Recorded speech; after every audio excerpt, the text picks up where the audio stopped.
Chances are, if you're watching this poorly edited film about the Electoral College, you're either in my GOPO class or have way too much free time on the internet.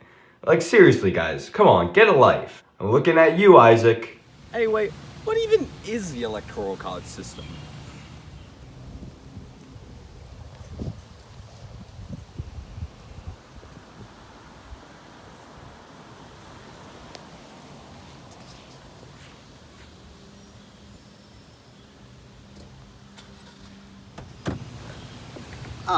The Electoral College.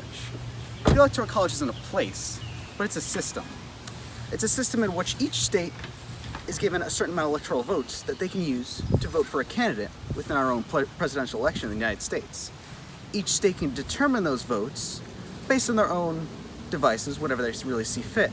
Most states nowadays use a popular vote system, where whoever's the popular candidate within the states gets that vote, with the exception of Maine and Nebraska, of course. They have their own little split vote system to sort of counteract that winner-takes-all popular vote thing that most states have nowadays.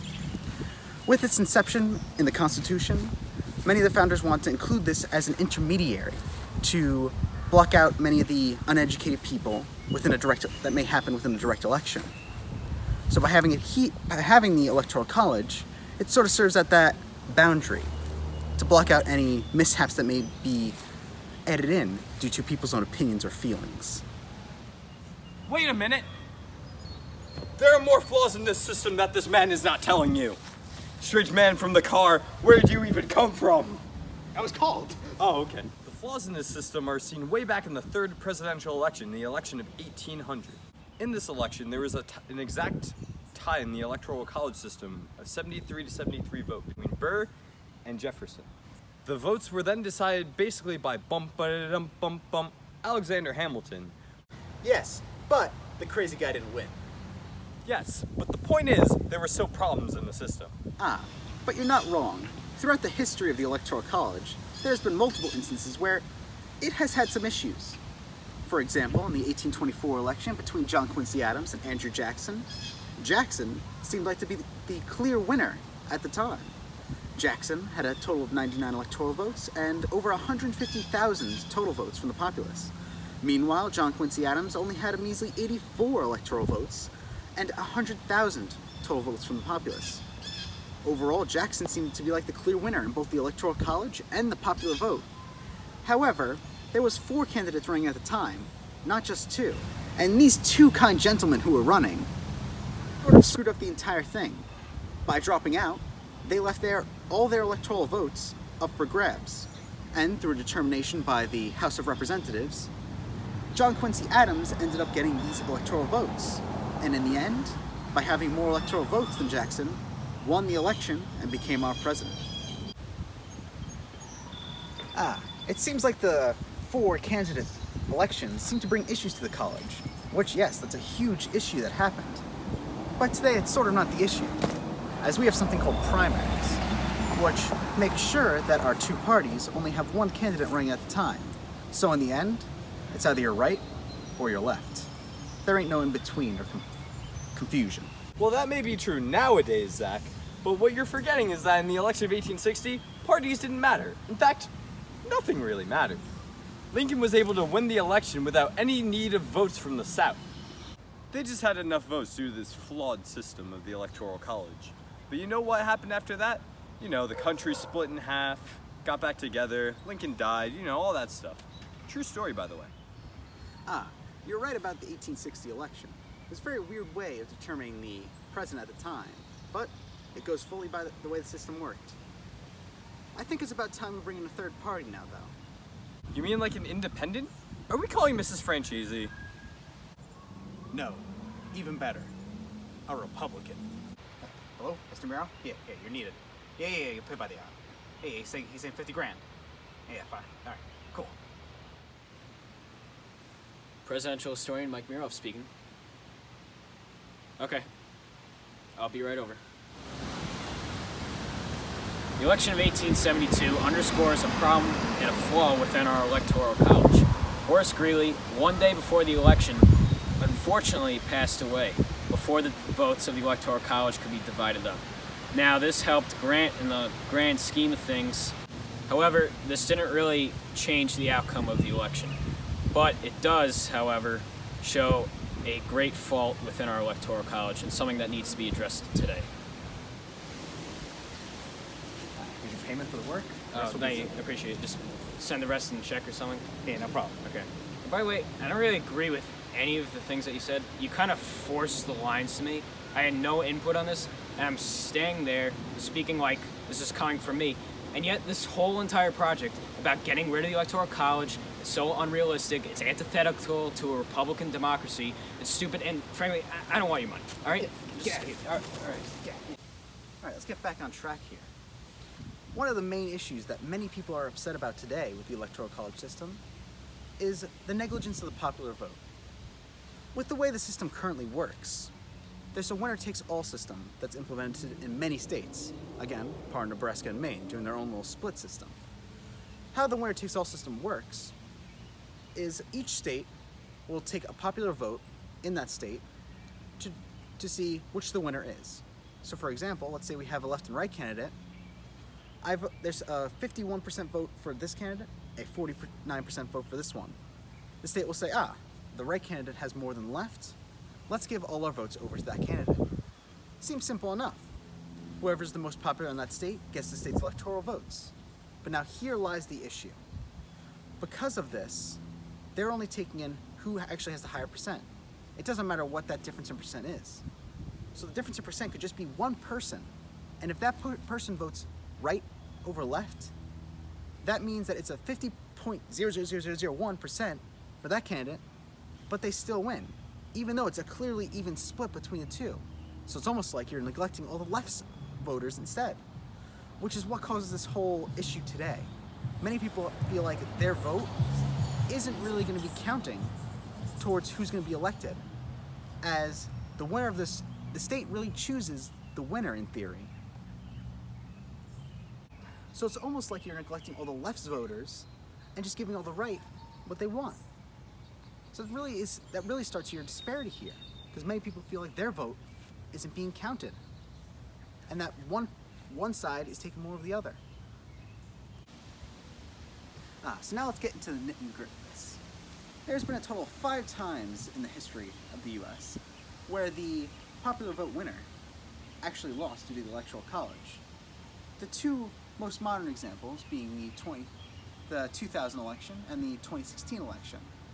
With the 2000 election being between Bush and Gore, Gore actually had more total votes than Bush.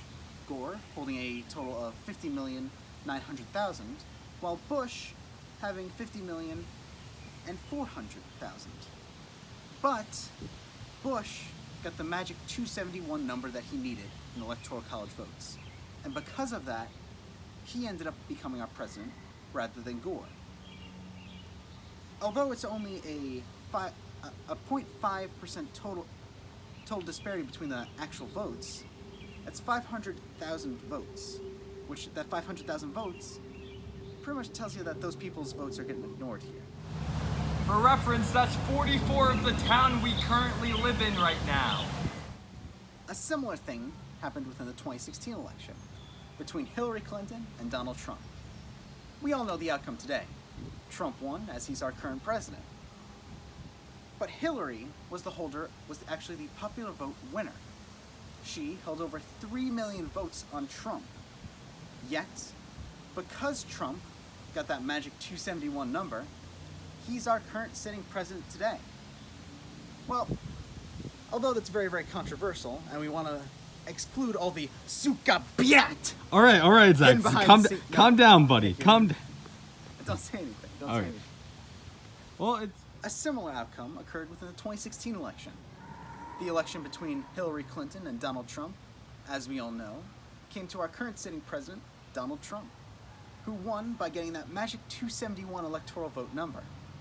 But in reality, Hillary Clinton was the actual winner of the popular vote.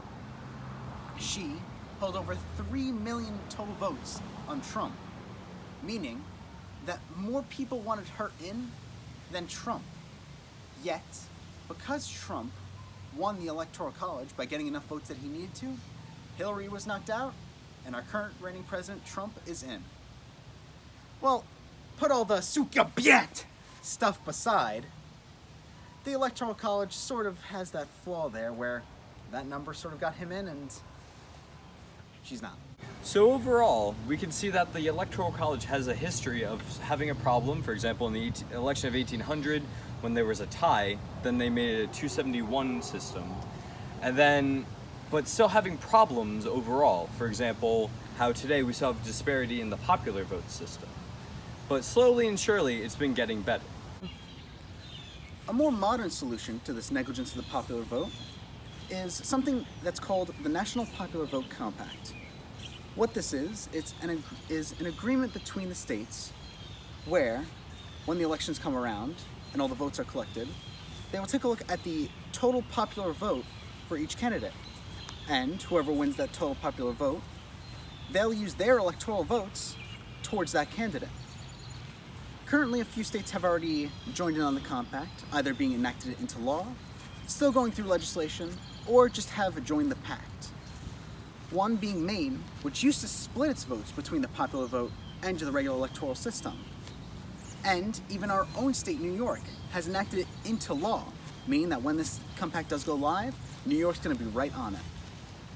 Currently, the total number of electoral votes in this compact is 180, out of the 270 needed to elect a president. When the total number does hit 270, this compact will go into action. And when the time to elect a president comes around, these collective of states will be able to determine the actual president, as they have enough electoral votes to vote a president in. Now, some people may be saying, well, doesn't this make it so that a collective of states just determines our president? Well, although that's true, it sort of isn't a bad thing, as what's going to be happening is these states are taking in the entirety of the country's votes, meaning that New York will be taking into consideration Texas, New Jersey, Florida, California, Washington, Idaho, Connecticut, etc. into their electoral votes. Meaning, although California may completely not ignore this pact and not join it at all, their votes and the people there will still have an impact on the election in the other states that are determining the current president.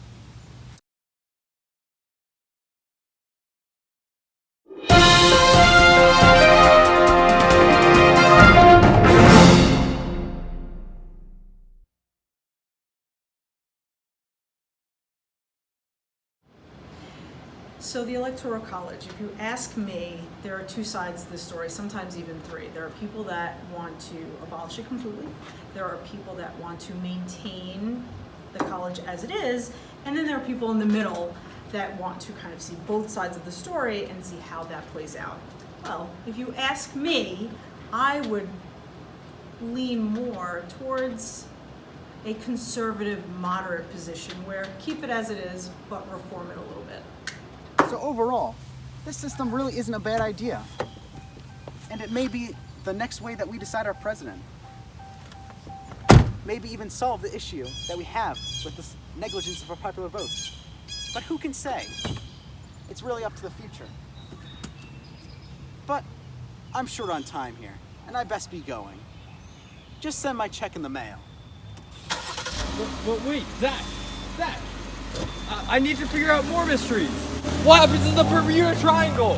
Where'd Amelia Earhart go? You linked because it takes against the Tootsie Roll center of a Tootsie Pop.